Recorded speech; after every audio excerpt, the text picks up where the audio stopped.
안녕하세요, 황금항아리 금동인입니다. 오늘은 오픈된 포지션 하나 보면서 잡 디스크립션 분석해보고 그에 필요한 스킬들이 어떤 게 있는가, 그리고 그런 스킬들을 지원자의 경험에 어떻게 접목시킬 수 있는가 한번 보도록 하겠습니다. BNP 파리바 은행의 크레딧 애널리스트 신용심사역 포지션이고요. 경력직이긴 한데 각종 스킬 보유 역량에 따라 신입도 지원은 가능해요. 오늘도 다시 한번 강조드리지만 여러분이 지난 몇 년간 공부하고 취업 준비했던 걸 이력서에 어떻게 잘 표현하는지가 굉장히 중요하거든요. 채용 담당자들은 여러분을 잘 몰라요.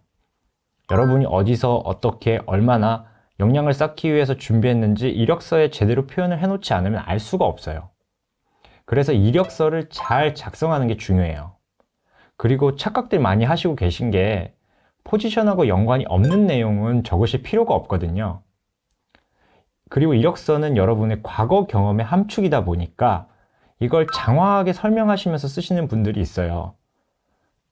그럼 읽는 사람 입장에서 딱 부정적인 인상을 갖게 됩니다. 그래서 전문 용어, 함축된 용어 이런 걸 스터디를 많이 하셔서 적절하게 쓰시는 게 이번 영상의 하이라이트입니다.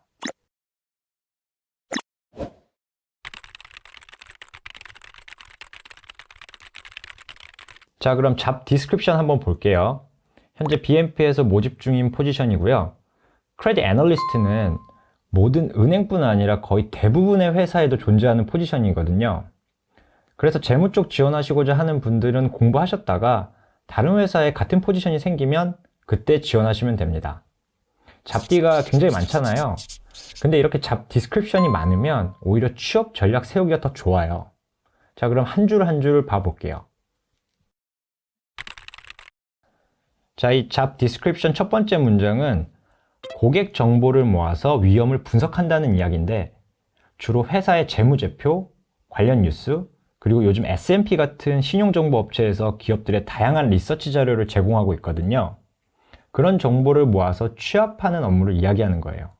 즉, 신뢰도 있는 정보를 모으고 분석해서 기업 신용도에 위험이 있을 만한 내용을 정리한다고 보시면 돼요. 이 내용과 관련된 스킬로는 investigative, research, 그리고 analysis, 즉 분석 스킬이 될 수 있어요. 이 두 번째 잡 디스크립션은요, 이 신용심사역 크레딧 애널리스트의 주요 업무에 대해서 설명을 해주는 건데요. 기업의 재무 상태를 업데이트하고 그에 따른 신용 위험을 분석하는 거예요. 그래서 필요한 스킬로는 회계, 어카운팅, 재무 파이낸스, 그리고 분석 애널리시스 이런 기술들이 필요하고 또 은행마다 분석을 하는 양식과 가이드라인이 조금씩 달라서 이 가이드라인에 따라서 잘 작성하는 게 중요하니까 이런 팔로워십 같은 소프트 스킬도 필요한 거예요. 자, 이 세 번째 잡 디스크립션은 승인권자들을 모아놓고 이제 발표를 한다는 이야기인데 사실 이게 굉장히 중요한 업무 중에 하나예요. 애널리스트가 분석을 한 내용을 승인을 받는 마지막 프로세스인데 매니지먼트를 잘 설득해서 신용등급이든 아니면 개별 신용거래든 승인을 받는 게 포인트입니다. 그럼 정확한 분석과 위험을 어떻게 회피할 수 있는지 크레딧 애널리시스에 잘 쓴 다음에 본인이 작성한 내용을 Q&A 세션을 통해서 추가로 검증받는 작업이에요. 자, 그래서 여기서 중요한 스킬들이 어떤 게 있냐면 바로 커뮤니케이션 스킬과 퍼블릭 스피킹 스킬이에요. 특히 커뮤니케이션을 강조할 때는 어떤 시니어들이나 아니면 매니지먼트와의 커뮤니케이션 경험이 있음을 강조하는 게 좋아요. 그 다음은 내부 신용 분석과 정책 등이 계속 바뀌고 업데이트 되는데 이를 잘 따라와라 이런 이야기예요. Fast learner라든지 receptive to training 같은 표현으로 빨리 배운다는 소프트 스킬을 강조하는 게 좋아요. 그리고 또 attention to detail이나 저는 이제 meticulous라는 표현도 좋아하는데 평소에 말로 잘 사용하지 않는 표현들을 이력서에 글로 써주면 영어 실력을 표현하는 데에도 효과적이에요. 자, 그 다음은 정보 공유와 담당하고 있는 산업에 대한 분석 자료를 만드는 일인데 아까 위에서 말씀드린 investigative 스킬하고 커뮤니케이션 중에서도 이메일 같은 전자 커뮤니케이션 활용도를 강조하는 게 포인트예요.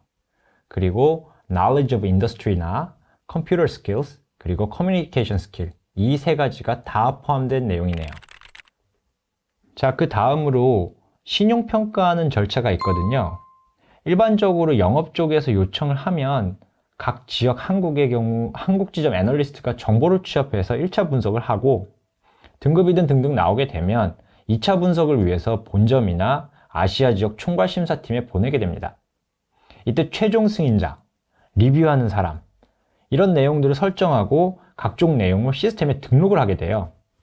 그래서 이때 필요한 스킬로 컴퓨터 스킬, 뱅크 어플리케이션 매니지먼트 같은 어플리케이션 활용 능력하고 데이터 마이닝 같은 정보 입력 능력, 그리고 compliance with internal guideline, 즉 내부 절차를 잘 따른다는 이미지를 보여주는 게 중요해요. 여기서 추가로 attention to detail이나 time management 같은 스킬을 강조할 수 있고요. 자, 다음은 자격 조건인데 꼭 해당 전공으로 나와 있는 경영, 회계, 경제가 아니어도 상관은 없어요. 다만 전공이 다르면 CFA라든지 CPA라든지 아니면 부전공 학과 공부 중에 적어도 Intermediate, 중급 이상의 수업을 들었고 그 산업에 대한 이해도가 높다는 걸 강조하셔야 돼요. 제가 영어 쓰기 계속 강조드리는데 특히 신용심사역의 경우 정해진 포맷에 간결하고 명확하게 분석 내용을 적어줘야 되거든요. 그래서 문학 같은 크리에이티브 라이팅보다는 분석을 통한 기술적 글쓰기, 테크니컬 라이팅이라고 그러거든요. 이게 굉장히 강조가 돼요. 그래서 이 부분 특히 분석 관련 영어 쓰기 내용을 이력서에 집중적으로 넣어주시는 게 이번 이력서 작성의 포인트 중 하나입니다. 회계, 재무분석 지식에 관련된 내용 한 번 더 나오네요.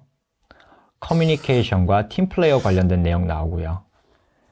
스트레스와 시간관리 능력 이렇게 나오고 마지막으로 업무를 정확하게 처리하는 능력을 필요로 한다. 이렇게 되면 잡 디스크립션 분석이 완료됩니다. 자, 그래서 이렇게 오늘 그 잡 디스크립션 보면서 필요한 스킬들을 정리해 봤는데요. 다음 시간에는 이런 각 스킬들을 어떻게 이력서에 반영하고 어떤 주의사항들이 있는지 한번 같이 보도록 하겠습니다. 여러분의 성공 취업을 기원합니다. 감사합니다.